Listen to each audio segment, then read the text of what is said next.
And here we are once more. We are live. We fixed everything. There are only two of us now, but I promise Chase is here. You will hear his disembodied voice. We are eager to get into game number three.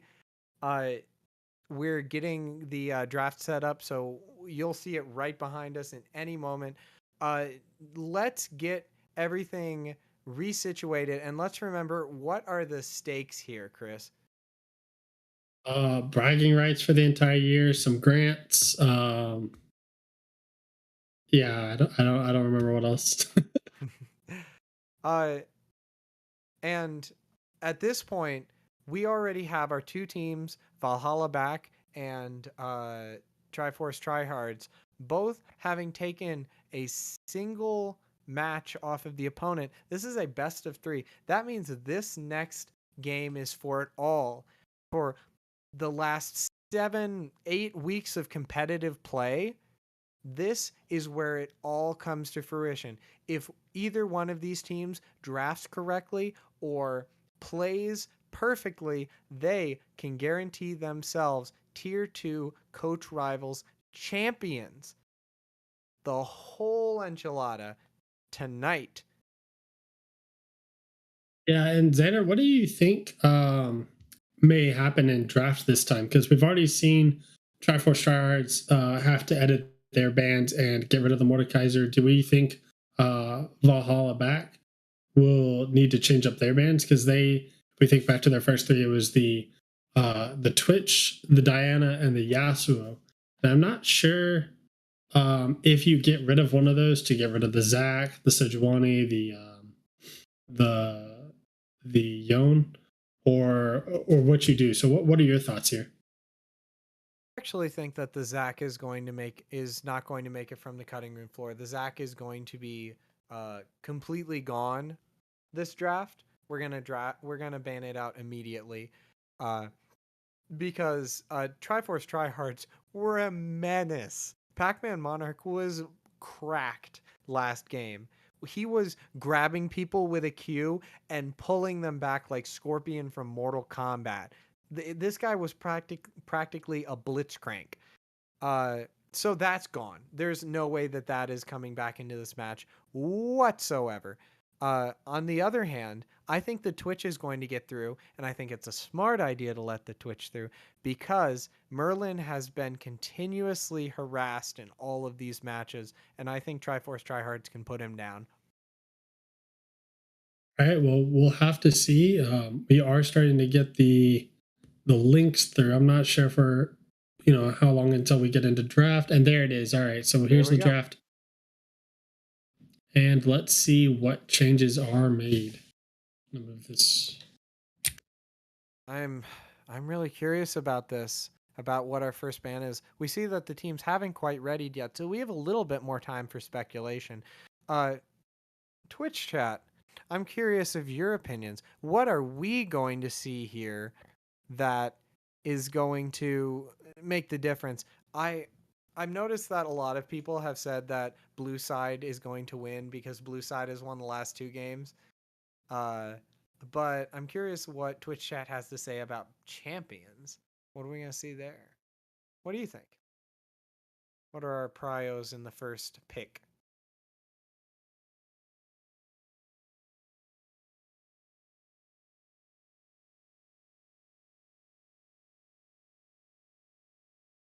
All right, bring out the Kled. Okay. So we got one person in chat.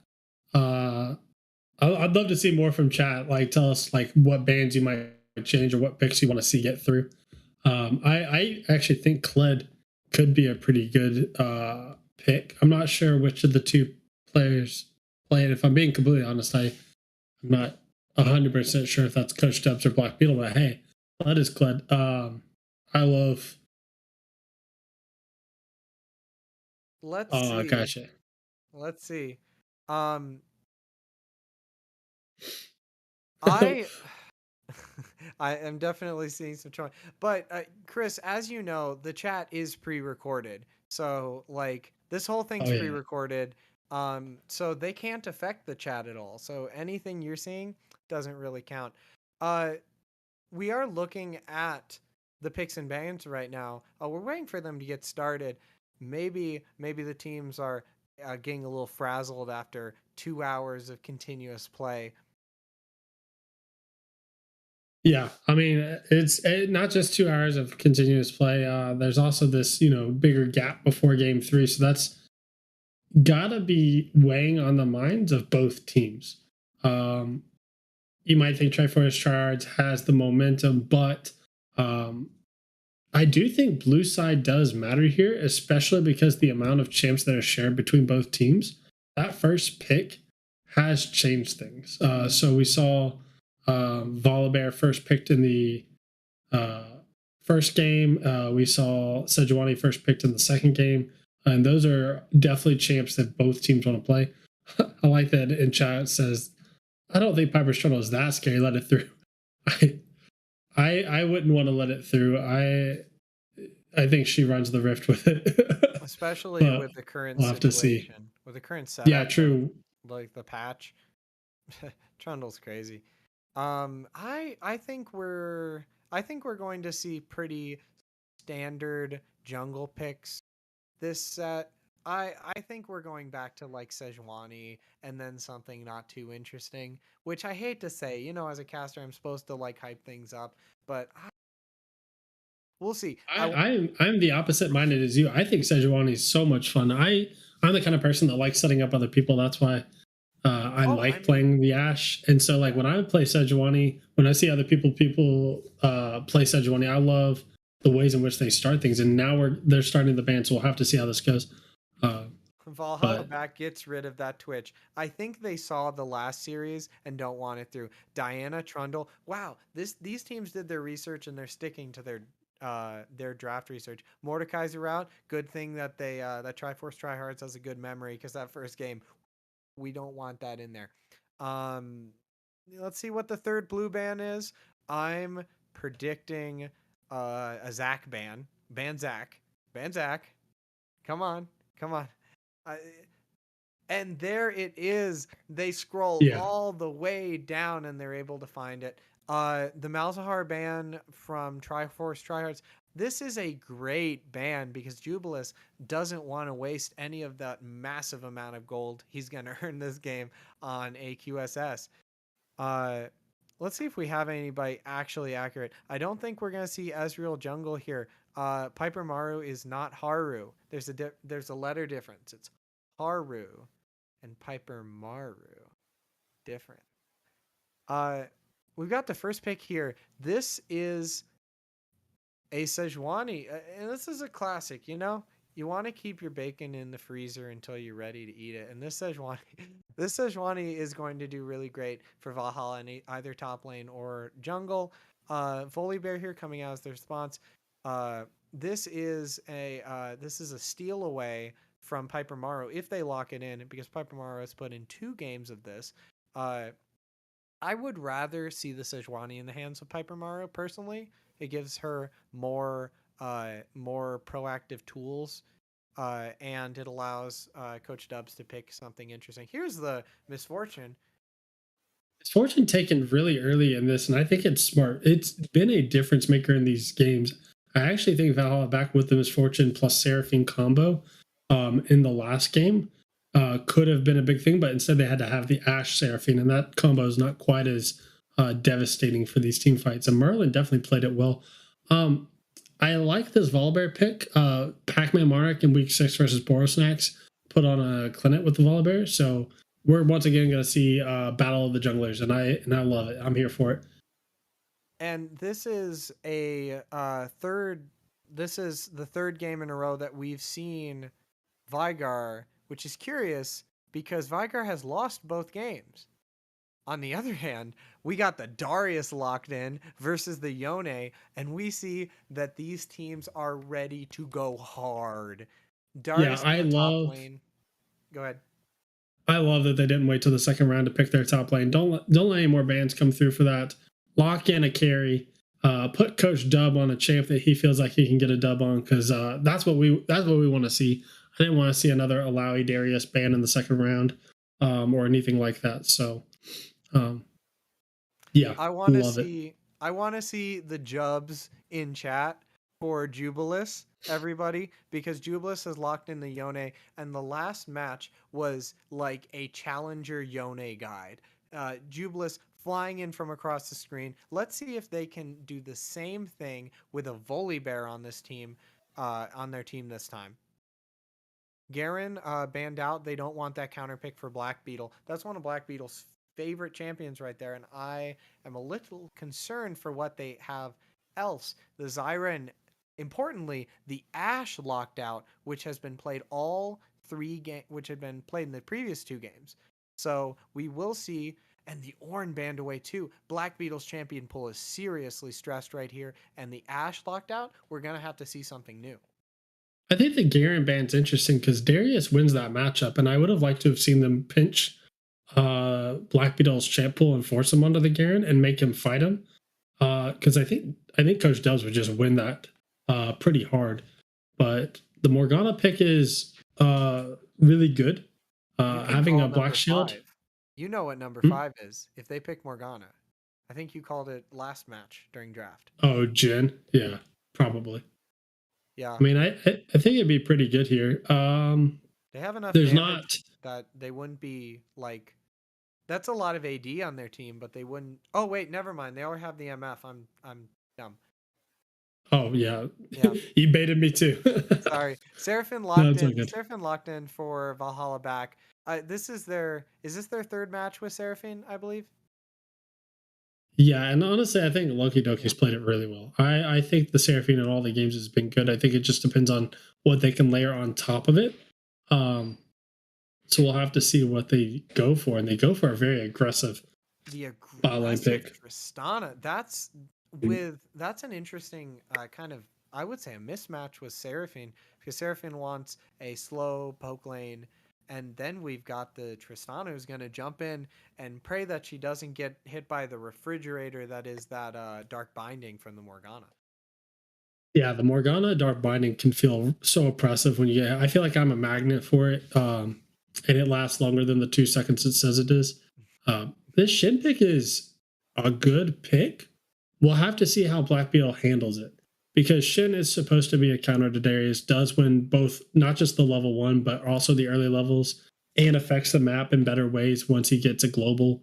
So we'll have to see if Black Beetle can push this matchup, because we have seen Coach Dubs press his lead when he gets one. And so I'm so excited to see what happens here in the top lane. I do think the bot lane is interesting, but I like Morgana Misfortune more than I like Tristana Seraphine. I hope mid lane doesn't turn out the same way. I wonder how much both people have learned from the previous match, because we are getting a repeat of that. But I love so Pyro Mara on the Sejuani has found creative gank angles every time she's played it. So whether it's a traditional just coming from the side brush, or actually just coming over from your own Raptors, you have to ward even behind yourself. Because of the ways that she's ganking. I could see a world in which they lock down Yone and Veigar can just start taking over this game. So I'm excited for this one. I like the Sejuani pick. I like both comps in their entirety. I'm curious about the top lane matchup. I'm personally very concerned about the Shen. Shen is not a forgiving champion. That E has like a 12-second long cooldown. His Shadow Dash. So, unless he has Spirit's Refuge, which he won't level 1, that Darius can free hit him. Shen loves long extended trades, but Darius does better in them. I'm really concerned for top lane. This is not. I used to main top lane. Darius doesn't win the level 1. So Shen takes Q level 1. Yeah. And just wins the trade every time. Even if Darius sits there and tries to stack, Shen still wins. Because of his passive shield and his damage that he gets, as long as that Q goes through. So that's the key there, right? Like if Darius can somehow sidestep or flash that, but then you're down flash, and I don't know if it's actually worth.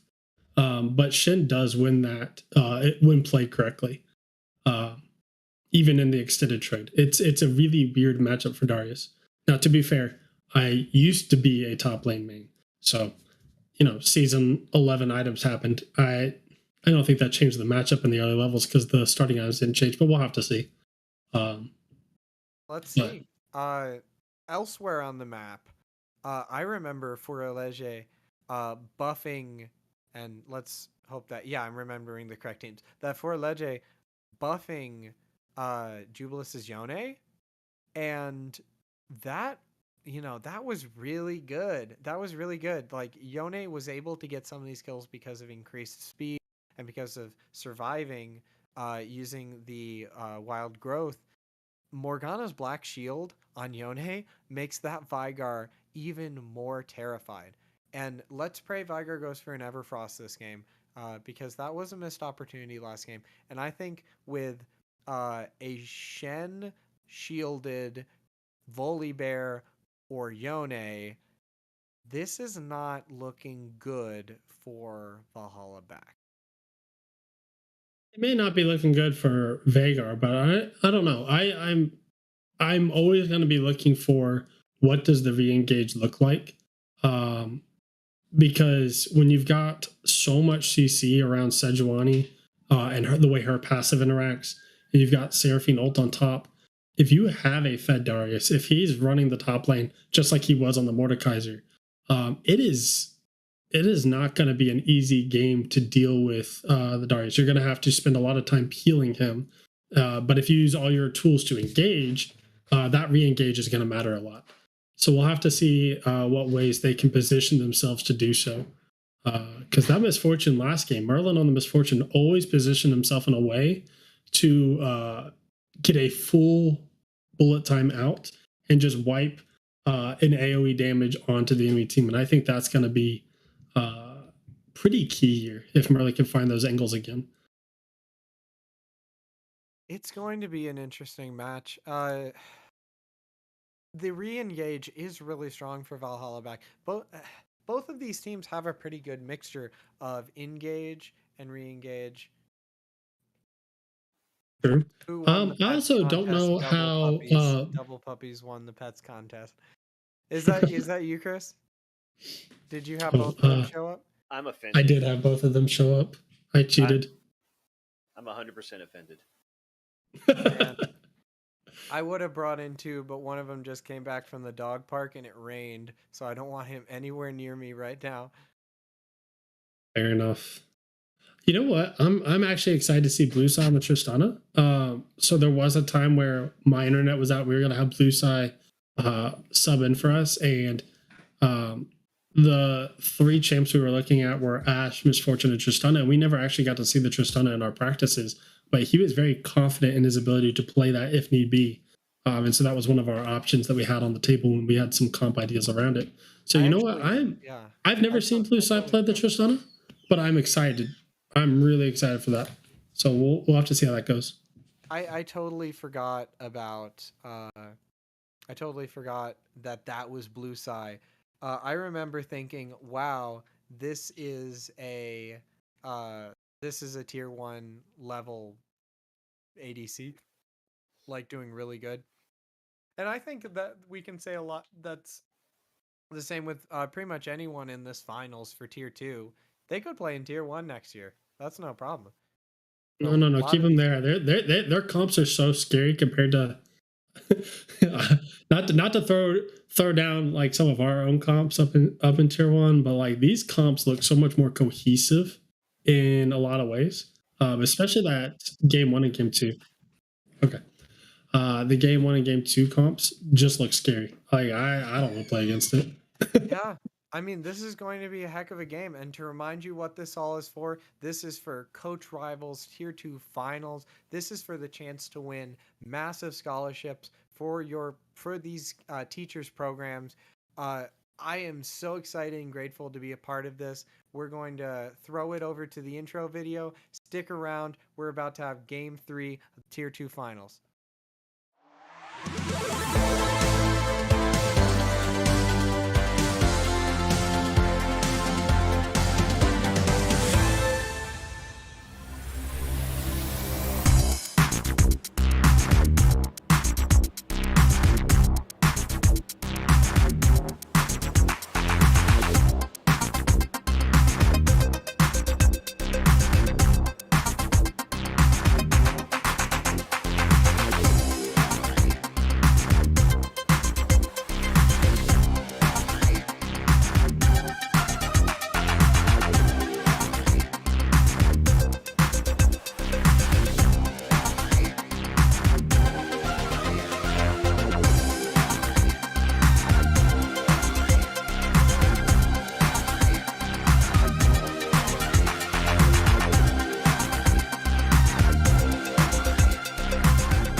Here All right, we let's see if we go. get any invades. Honestly, if I'm a team with a Morgana, I want to invade because that dark binding lasts so long. We'll have to see if they go for it in game 3. Maybe you just want to 5-stack again, play it safe. But I don't know. I would love to see some spice in these early levels. I see Foralege and Pac-Man Monarch stacked. I'm thinking Pac-Man Monarch goes forward, clears out the way a little bit, then Foralege. They think they're the ones. Oh, but Foralege misses that Q. The bait was perfect, but unfortunately it did not pay off for Triforce Tryhards. That was very tense. That could have gone either way for a minute there. Yeah, but nothing really comes of it. No one burned any flashes. Pac-Man Monarch's clear is not going to be slowed for this amount of damage. It's fine.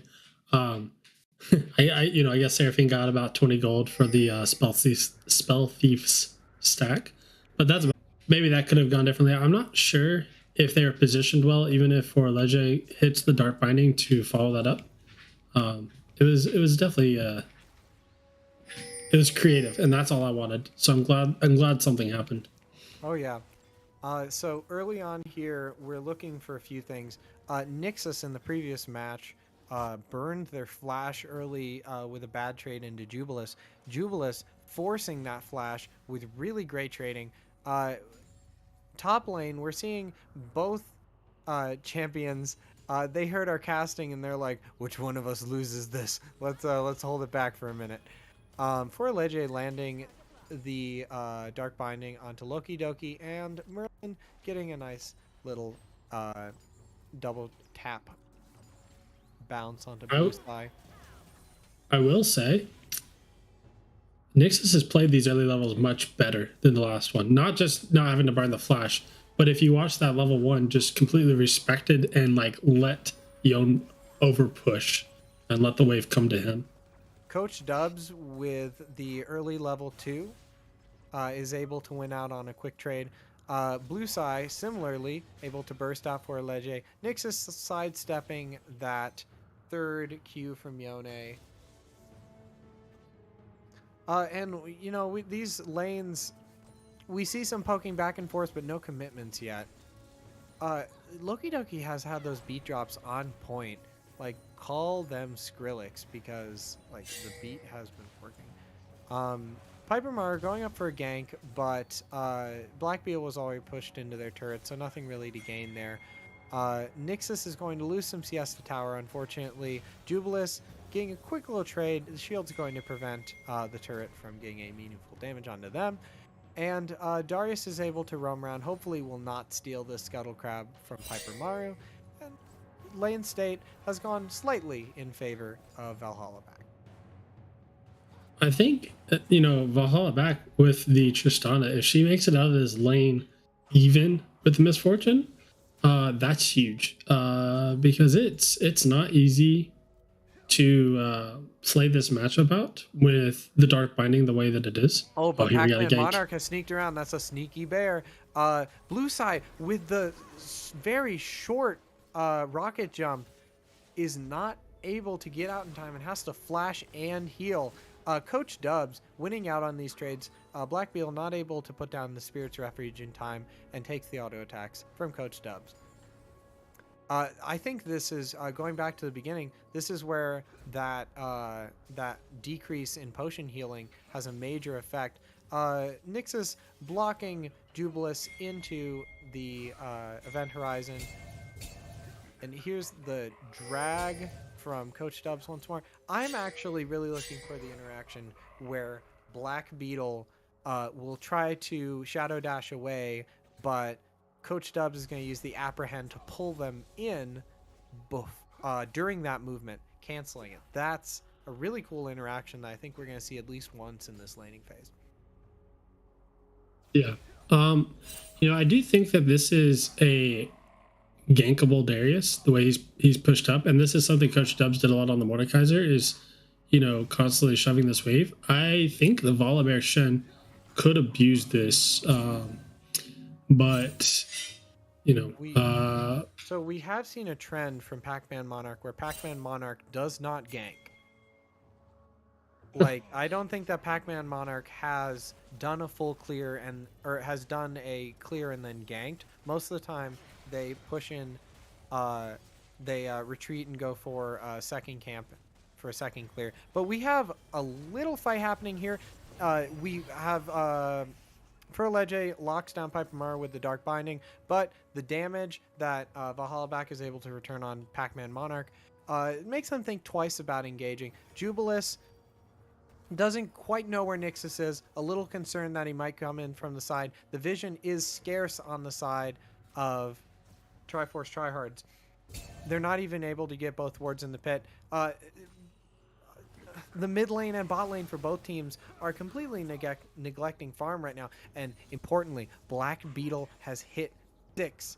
That means that any fight that Triforce Tryhards has, as long as Darius cannot apprehend the Shen, is a winning fight. And there's that winning trading that you were talking about earlier.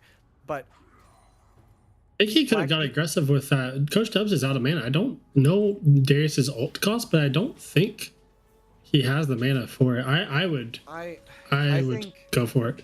I think that the Grasp of the Undying limits Black Beetle to short trades, because when we saw that kind of large burst that Coach Dubs took, that was mostly Grasp of the Undying damage, because that wasn't the pass-through Q from Shen. And for those of you at home, is Shen is able to, when Shen presses Q, he pulls his sword towards him, and if he is able to pull his sword towards him through someone, he will do extra damage in his next auto attacks. And I think they're a little bit faster too. I do like the way Valhalla Black, I didn't get to say this earlier, but the way Valhalla Black played that dragon and let the dragon do a lot of the damage for them was really smart, because they didn't feel pressured to start the fight, and they kind of just let the dragon do some damage and they poked from afar. And then eventually Triforce Shards had to actually just back off of it completely. And so, not enough credit was given there for how they played out that fight. It looks like now they're able to be the ones to go onto it themselves. Nick's down a really great team fight. And is that the stand united from the Shen coming down, unable to lay on the Shadow Dash on anyone, securing the dragon, but forcing themselves, but Black Beetle's forced themselves to teleport back top lane, not losing any CS, well, comparatively, taking a little bit of damage, but, whatever. They got the dragon. Works for me. Yeah, and missing the taunt in this little trade, that would have been a massive chunk under the Darius if they had hit that taunt. Yes. But Coach Dubs is still taking turret aggro. There. Oh my goodness. I'm sorry. I wish I could let you talk, but they just keep wanting to fight each other. Coach Dubs, there's a turret there. He has Ghost and Flash. Shen, don't take the bait. Yeah, no, I was just saying, I think what we just witnessed in both of those dragon scuffles was the patch changes. So dragon having more health and it taking more time to just burn it down actually made a big difference in both of those dragon setups, because eventually Sejuani had to just back off, and Sejuani was actually down a level to the Volibear, who just decided to farm instead. So that time was spent. It looks like they were also able to get the Rift Herald off screen. First blood over to the own. First blood. Pac-Man Monarch not quite shutting off the turret. We're getting a replay on that right now. Here we go. Nixus, no flash, thinking, I got this. I can kill those minions. Not understanding that a Volibear is about to suplex him. Good job, Jubilis, with that excellent knockup. Knows exactly the range that they can go in. And getting 3 plates and the kill on the Veigar.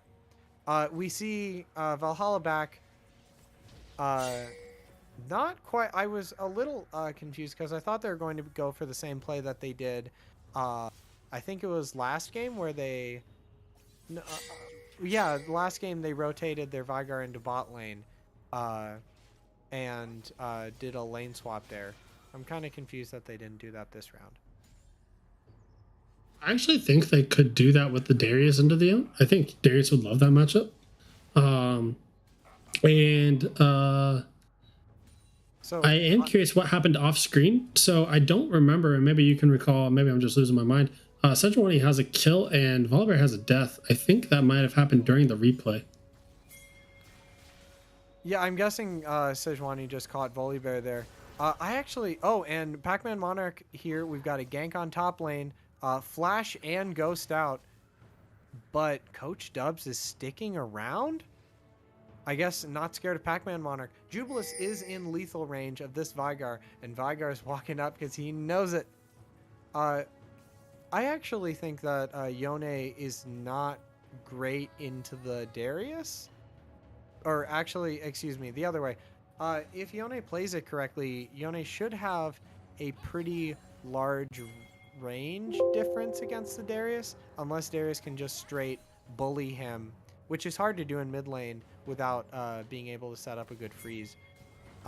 Here we have Coach Dubs going aggressive, Pac-Man Monarch coming for the easy setup, but not quite. That's the boots diff. We look over at the items of Coach Dubs, and we can see how he was able to just walk out of that.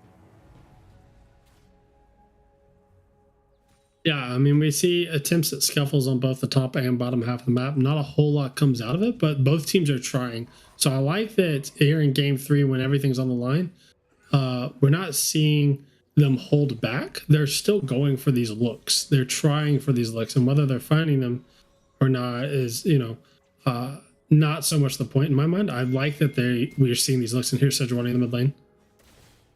Sejuani not going to get terribly much. Coach Dubs is really having some fantastic trades here. And one aspect of the matchup we haven't talked about is how Shen will not be able to push against this Darius. And Shen also does not have very good tools for killing creeps. Black Beetle is having a hard time because he has to kill all of these with auto attacks and hasn't been able to upgrade to the Bomby Cinder or even think about Titanic Hydra yet. Furalege just nailing Bluesai with a fantastic Dark Binding. Nixus better think twice about coming through that way. Loki Doki getting a little poke over the side. Piper Mario maybe considering a steal here. It's still only the second dragon. Does have flash though. Coach Dubs keeping Black Beetle busy so that we can make sure the Shen won't teleport down. Piper Mario backing off. Doesn't have vision of the dragon because Triforce Tryhards pulled it out. So here we see a tale of two teams. Oh no, an excellent taunt onto Coach Dubs. So the duality of this matchup where this Shen will win, or this Shen will not have a very good time until Darius steps under turret. All right, we see a siege here. They really want this first tower. They might have overextended for it. Volibear has to ult out. Sejuani misses her ult. The Black Shield from Furalege a little late there. Luckily, Volibear is unstoppable. Those are everybody loves those words, right? When you see the text pop up above your opponent. Yeah. I am curious. So plates have fallen off. I didn't see how many were got, but it looks like Triforce Tryhards in both, actually maybe even all 3 games, are really good about getting as many plates as they can before they fall off. We definitely see that here in the mid lane. Pac-Man Monarch has consistently gotten the Rift Herald. Piper Mario got one earlier in this game, right? Or was that was Pac-Man Monarch? No, Pac-Man Monarch did, and that's when they got that first blood. Yeah. Oh, and Coach Dubs gets the grab, but not able to do much. We see Coach Dubs going for the Trinity Force, which is an interesting pick. I think they are thinking that they'll be auto-attacking the Yone and the Volibear and the Shen. But I'm a little concerned that they haven't gotten Mercury Treads. Oh, and Bluesai able to dodge out with a great rocket jump and flash out, then the Buster shot just to make sure they make it out.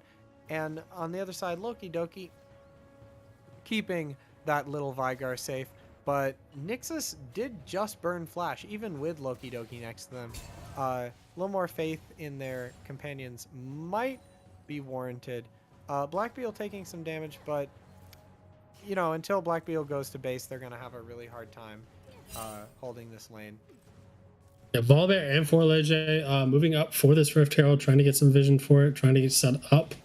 We're gonna see a clash here. Coach Dubs in the river is able to get some damage down. Is not CC'd so far. Let's see. Gets the kill. Let's see if they can get the reset. A 1 auto onto Forlege plus the ultimate. That's a dead Morgana. Black Beetle. You got to get out of there. Piper Maro not able to lock them down. And I think that's the second Rift Herald going to Valhalla back, as well as the top turret going to Valhalla back. And I think in the patch notes, I have to double check. The second Rift actually has way more health than it used to with the new patch. So maybe they can use this to bust down a couple turrets, because right now they are struggling to break down their first one. The Darius, even though he's had the push, hasn't been able to chip away much at it. I think bot lanes has the most damage onto it. Jubilis popping over to see if he can get cheeky steal. So it was excellent to Valhalla back in the and I can't even talk. Blue side jumping in, dodging the dark binding, but retreating. Loki Doki laying the encore over just to make sure they get out alive. Yep. But Pac-Man Monarch says, hey, they've got no cooldowns. No flashes on either enemy bot laner. Pac-Man Monarch runs in with the Shen on top of him. We've got a dash from, or we've got the rocket jump from Blue side, gets them out of dodge. Black Beetle here gets a kill. Fantastic Black Beetle. I was thinking they'd just come down here for an assist, but that's enough that's going to keep them alive. And Shen's not even worried. If you look at the map, we've got Darius pushing top lane, but he's still all the way at his turret. He just showed up. I think Piper Maro is considering going for a lane gank. Maybe not. Yeah, here's the concerning thing, though. Shen used the ult and definitely didn't need it that fight. They were never in danger and will not have that or teleport for this next dragon. If he goes down here for any reason, looks like he won't. Coach we'll have Dubs, to see. Forgetting about turret aggro for a moment there. I think He that could have just committed on it. I think when this turret drops, the flash from Coach Dubs will outlive the Shadow Dash. The tier 2 boots not enough to get him in distance, though. The Ghost not quite up. We see here that Valhalla back is not in a great position to contest this dragon. Triforce Tryhards has locked them out, and really they're just waiting for the cooldowns on Forlege's Dark Binding to make sure that Jubilis can get in there. Jubilis going forward, getting a slight knockup, but they're putting their damage onto Sejuani, and Forlege gets locked in. The bullet time over the top does not so much. It zones him out. Pac-Man Monarch trying to get the kill in. Dragon's doing a lot of damage here, though, and Seraphine's about to get her ult back. They might be able to re-engage this if they are feeling confident enough to, and Darius is here. I wish they had held their positions there, because Seraphine had the angle on that. Look at this dragon damage right now. Darius is here. This is a dream for Darius. This is an insane opportunity for a Quadrico. Come on, Coach Dubs. Win this match for your team. Get in there. Shut down. And the baby cage... the baby cage not doing anything. Forlege is the next up on the menu. Can Pac-Man Monarch get out? You can run away with Q, but it's not going to make you any faster. Will he apprehend over the wall? This is almost there, but Pac-Man Monarch sticks over, and the dunk from Coach Dubs puts Pac-Man Monarch into the dirt. That was such an excellent time for that Darius to show up. He's going back to base with a full wallet. And that's what I meant about the Shen using his ult and teleport before this dragon came up, and the Darius having the ability to roam. And once again, the amount of time it takes to take these dragons is changing these fights, because Darius was still top lane when they started it. The fight was so long that he had time to base and walk to dragon before he was really needed. Like, that's incredible. So huge play from Valhalla back there. And really changing the nature of this, because if you don't win that fight, fighting Soul here soon would have been much harder. But now when you have the gold lead, I think they're gonna be in a good position to do so. I'd like to see them really play around their team fight with this Darius, because he's got the damage now for sure. So we see without an Ornn on Black Beetle and without a Zac on Pac-Man Monarch that uh, Triforce Triards are having a really hard time engaging fights here. In that fight, for instance, they landed a Morgana binding, but none of the actual CC abilities were able to get on the Darius in time, and he just walks out. Piper Mario using the ultimate there, no big deal unless they wind up in a skirmish. It should come back in time for the next major objective. Jubilis here laying into Nixus. Nixus having to flash, not able to get any damage back. Nixus going again for Luden's Echo, which is making quite vulnerable to Jubilus's attack. And there with the Event Horizon down, I'm pretty scared for this Vygar getting turret dove. Yeah, you know, I don't want to spend too much time on the Ludens, because I mean, maybe in a late game that's gonna be the difference. We'll have to see, because in that last fight, it wasn't the Veigar that was engaged on, it was whoever gets hit by the Morgana binding, and that's in this case going to be either Darius or Sejuani. So maybe this bigger damage build in the team fights might actually amount to something, because I don't think he was ever in range to Everfrost in that last fight. Now, obviously, here where he's holding the lane, it is a different story, but we'll have to see how the next team fight plays out. For Ledge, I think you were onto something when you said, you know, without the Ornn and without some of their other tools to engage, like the Zac, it is much harder without the Ornn, without the Sejuani, Zac, but and hold stuff on like a that. second. Piper Maru, Jubilis had no idea that they were in danger, but Nixus not able to lay down the Event Horizon in time, and Jubilis Naruto dashes to safety. Yeah, and he'll have that ult back before the next dragon, so he didn't have to burn too many super important things there. But what I really mean is, I think for Ledge, landing the Dark Bindings will be the difference in every team fight that we see. If he lands them or not, may change the nature of every fight. So we'll have to keep our eyes on that Morgana at the start of these fights. We see the teams all doing a little bit of A-ramming. For Ledge, not able to black shield in time, gets locked down, but Blueseye sticks his nose a little too close in. Merlin with the fat ultimate over top, and then Nixus with the disengage. Coach Dubs getting a little bit of trade in here, but shouldn't be much more than a little bit of a trade. Unless Black Beetle extends it, and Coach Dubs tricks him in, pulls him in, and Triforces him down. Yeah, Black Beetle did not respect the number of stacks he had, and just huge by Coach Dubs to push the limits of that. Knows that he can't just get by with just, you know, farming. He needs to press his advantage, and I love that he went for that. Because what we were seeing in the laning phase was him just shoving, and then like it almost looked like we were watching the same play over and over. The pull into the Shin dashing back under turret, being safe, and things like that. And so this time he just goes all in, takes 4 or 5 turret shots, and just says, "I'm going to kill you." And now with the dragon spawning, yeah, I'm concerned for how Loki Doki was just walking into his own jungle, because Triforce Triards had just cleared all the vision out, which their Valhalla back is working to remedy this right now, but they are on their back foot. They are not in this fight first. For Ledge is in base. Coach Dubs flashing in. He's getting bursted down though. That's all their money gone. Merlin doesn't have ultimate though, so the fight is going not in their favor. So close. Jubilis with massive Q3. The Mortal Blade killing it. Was that a quadra kill? That was so incredible. Jubilis just jumping into the enemy team, doing so much damage. Coach Dubs completely negated. The entire game turned around, and that's the soul for Triforce Tryhards. yeah, I mean, so many members of Triforce Tryhards were low in that fight. And I think, you know, with Triumph on Yone and things like that, it looks like they're healthier at the end of that than they really were. They got really low. Obviously, the Immortal Shilbo saving there, and also Triumph helping out to heal you through that fight. But that was a 4v5. That was a 4v5. It was, even with their Event Horizon over top, the three-man Fate Sealed from Yone just styling on him. Morgana coming in at the end just for 1 assist. That should not have gone their way. Jubilis power lifting that fight.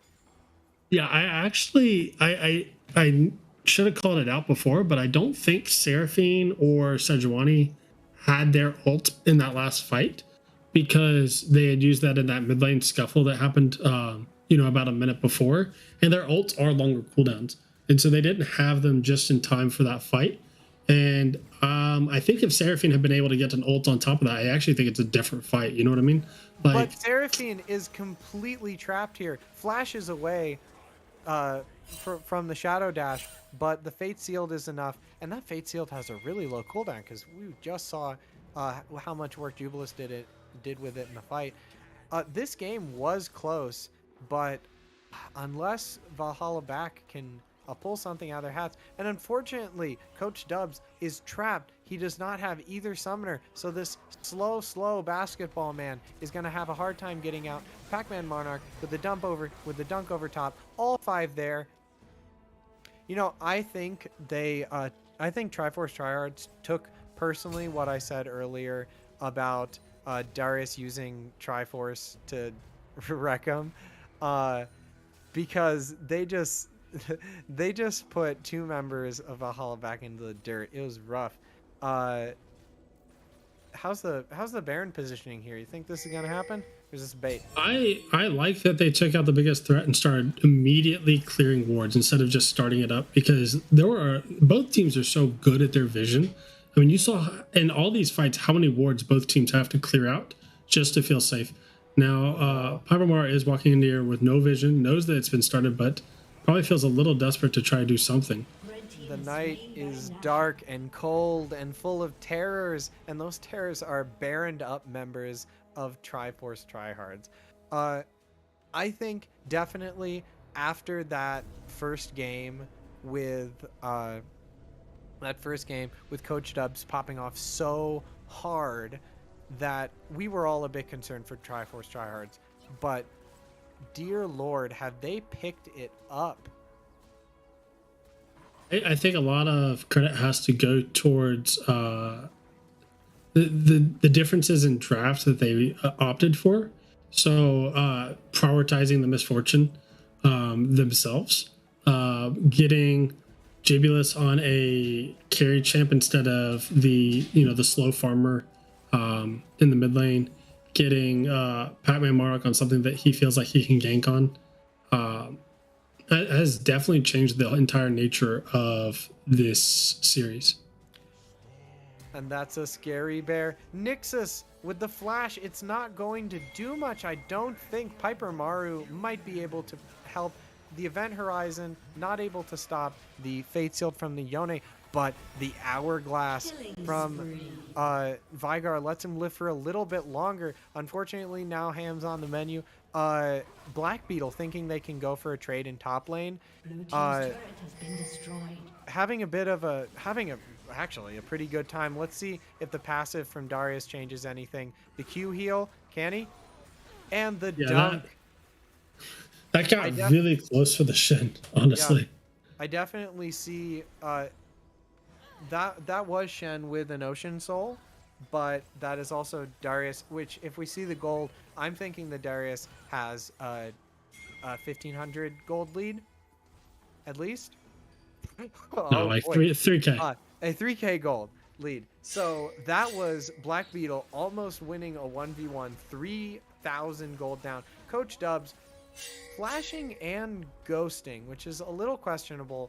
Those tools are going to be so important in later fights.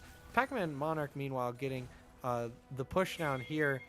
Blue side can't really do anything other than auto attack these cannon minions, but drawing the aggro from the cannon minions, pretty smart. One more Baroned up shot would have killed that turret. Nixus coming in, dropping the Predator, not able to get much. It's a very slippery bear.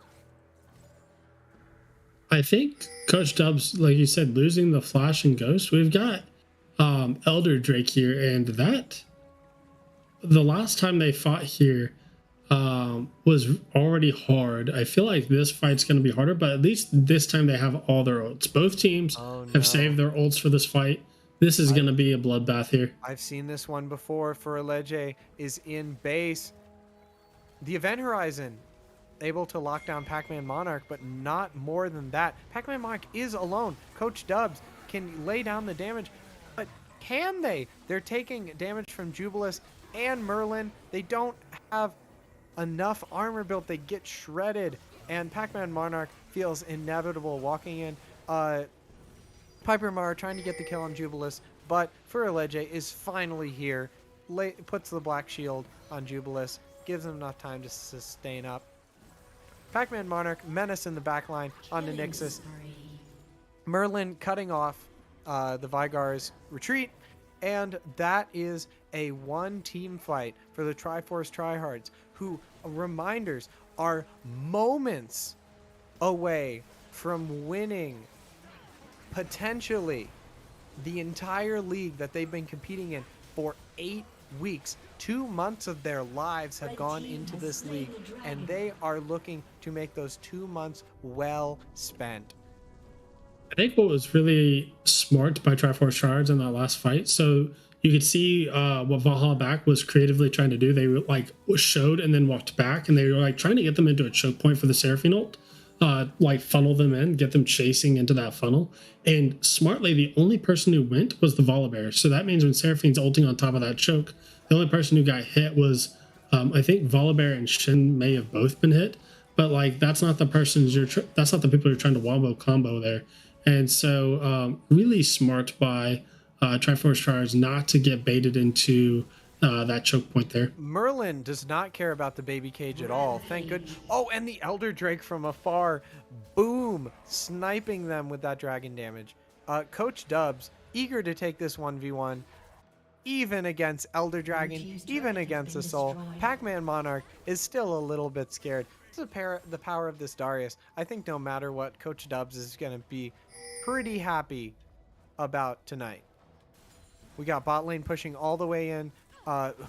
Blue Sai dodging a would-be fatal Dark Binding. If a Dark Binding lands on Blue Sai, they die. If a Dark Binding lands on Okidoki, they die because MF has ultimate. Triforce Tryhards pushing on 2 angles. They haven't taken a single top turret yet, understandably, because that's where the big scary Darius is. And Merlin is separated. Piper Mara with a great snipe on the Sejuani ultimate. Coach Dubs. This is huge. Easy pick. Fantastic. I really want Coach Dubs to reset right here and heal up the rest of his health bar, because that Elder Dragon damage is no joke.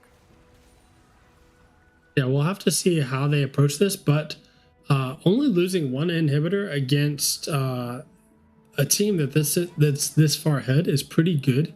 You do have the wave clear to continue to defend this, but that base is broken. They can't lose many more fights. So I like that they attacked the one person who was not with their team. The Misfortune was alone. And I'd like to see them do that more to get themselves back into this. Some small wins to try to get some money in their pocket. I'm concerned about the pathing right here because they've given Triforce Tryhards a free road into Baron. They're not taking it quite yet because they're not sure where Valhalla Back is totally. But you can see Valhalla Back is currently split 3 ways between blue and the Dark Binding onto Coach Dubs, the Shadow Dash, Furileje jumping over, but the damage from Nixus does so much. Merlin, a 3-man ultimate, only stopped by Piper Maru, but there is no damage left on the side. Valhalla Back. The bear will not be stopped. Nixus will go down as well, and I can't imagine that this game will continue. We've got a Seraphine against the world. Loki Doki, you've had 3 great games on Seraphine. Let's see if you can stall. There is 15 seconds left on Tristana. Maybe they can, but it's looking pretty hard. But Triforce Shards doesn't have a huge wave now. We'll have to see. But yeah, they it looks don't like need they're it. They're on the Nexus. Triforce Tryhards wants to finish this. They are tired of the Viking shtick. They want to secure themselves the 2-1, the Tier 2 Finals victory, and the championship for their team. Fantastic. Just the best series that I've watched in so long. They put on 3 fantastic games. Yeah, and like I said, I really like the adaptations that they had. We really saw the power of misfortune in all 3 games from both teams. And that pick, whether it was in the hands of Blue Sire or in the hands of Merlin, seemed to change a lot of these team fights. And I like that they opted their draft into making sure that they got that pick. I also like that they were completely comfortable going for something aggressive there in the mid lane.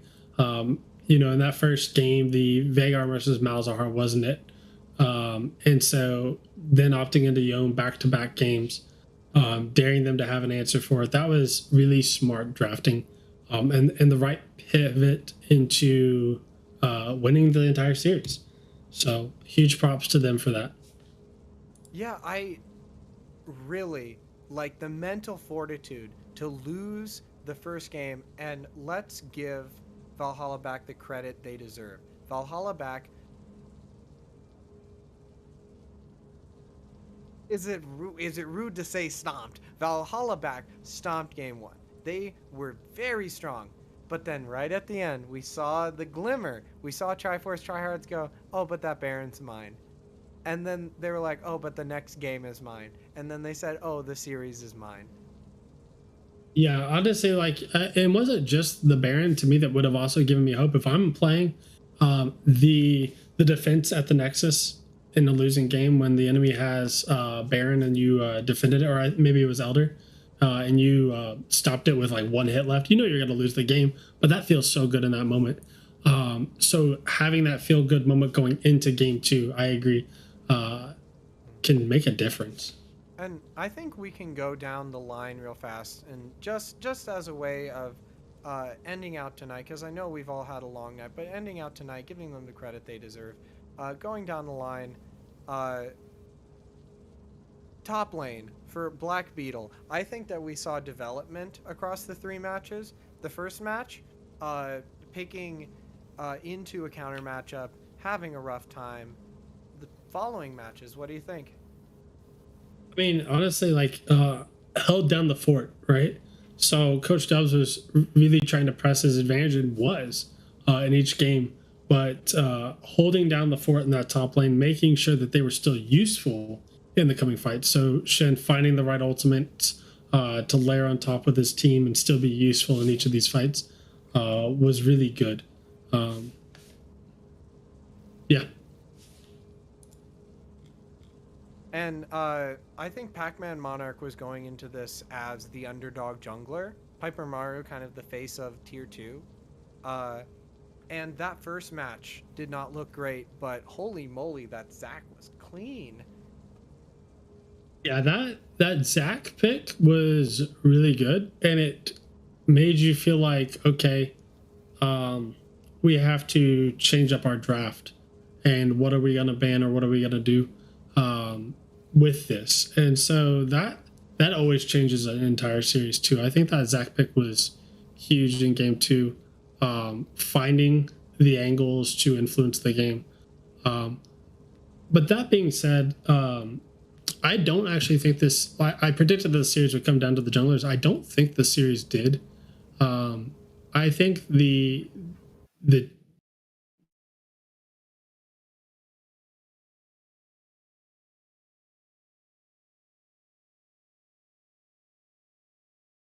entire series, in my mind, came down to the blade, making sure, okay, if I'm playing Misfortune, am I lining up to hit all these people? If I'm playing Seraphine, am I lining up to hit all these people? It came down to those team fights. I don't think it came down to as much of which jungler took over the game. But man, shout out to Pac-Man Monarch. If you think of the way that they've played since the second half of the season up until now, has played incredibly well. Trying to make a name for themselves as one of the premier junglers in tier 2, and has definitely done so. So shouting out next Jubilis, I personally am excited to see Jubilis in tier 1 next season. As a mid laner, like looking at how he performed, I would love to see him bump up. I think that we saw like the aggression as well as his Vigar was solid. He was doing everything he was supposed to. I'm interested to see that. Well, what's your opinion?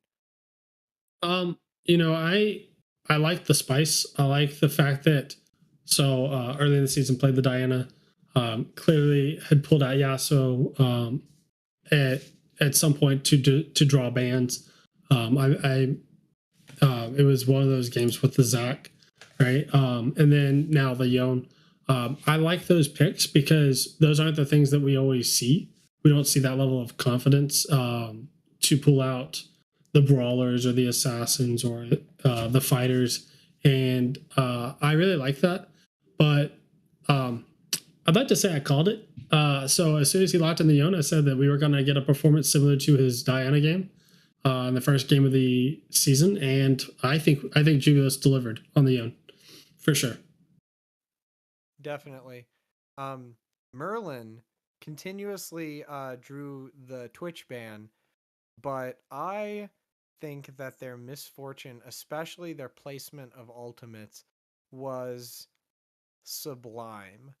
I never once saw Misfortune get their ultimate canceled, and we saw so many fatty ults from them. And you know, shout out to Blue Side too. When he had the Misfortune, it was the exact same story. I think Misfortune was just a huge pick for both of these ADCs, and I do actually think Merlin's Twitch ban deserves some credit for changing the nature of draft because they didn't feel like they can ban Yone, Yasuo, Diana. They felt like they had to go, you know, Twitch, whatever else, right? And so drawing that extra ban mattered a lot, even if we never got to see the Twitch. That ended up mattering quite a bit. So yeah, I think both ACs played great on the Misfortune, but I think the pressure to draw that extra ban in the first round of bans was huge. So the unseen Twitch is the deadliest. Yeah. For Ledge, I think was was almost literally a phoenix because their first match, their brand went down in flames, but then they rose beautiful from it. What was this? What was the second match? We saw the Lulu. With Well, some the second match was the Lulu. yeah, with some critical support, and then the Morgana, which when those bindings hit, they hit. I think the Morgana, you know, in that last game, it was whoever got hit was, you know, the rest of the team was ready to follow up, and I think that's always really important. Like when you hit a skill shot and your team's not ready to follow up, it feels so bad. And the fact that the whole team was there ready to follow up on the Morgana binding, and it wasn't Morgana binding lasts for 2 seconds, so we have some time to follow up. They were instant. They were ready. They were looking. There was trust that 4Legend was gonna hit it. They just had to wait and be ready. So that was good. I got to shout out Loki Doki Seraphine. As a Seraphine player, I love it. So, you know, I think played well in all 3 games. You know, in the first game, definitely found bigger wombo combos with the Seraphine Misfortune.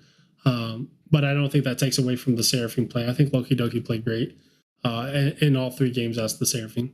Yeah, and credit to Valhalla back. We got to give them credits. They came to the finals. They went to 3 games in their previous series, but they carried it through.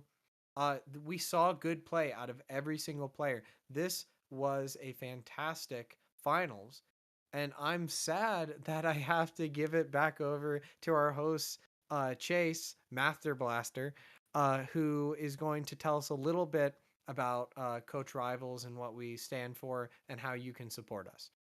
First of all, thank you to the 50 folks that stuck with us from 6:45 through everything and watched this amazing Tier 2 finals tonight. Thank you to our casters, Key to Key, and I'm just going to mispronounce your name, Double G up there, and keeping up with the game and has it bounced all over the place.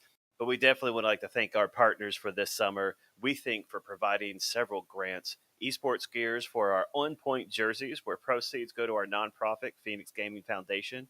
Whoop, the official training program of Coach Rivals, Cloud9 Training Grounds, and of course, Games and Harassment Hotline. Check them all out. Follow and subscribe. Tell all your friends. Spam Facebook. Make accounts and just follow with those.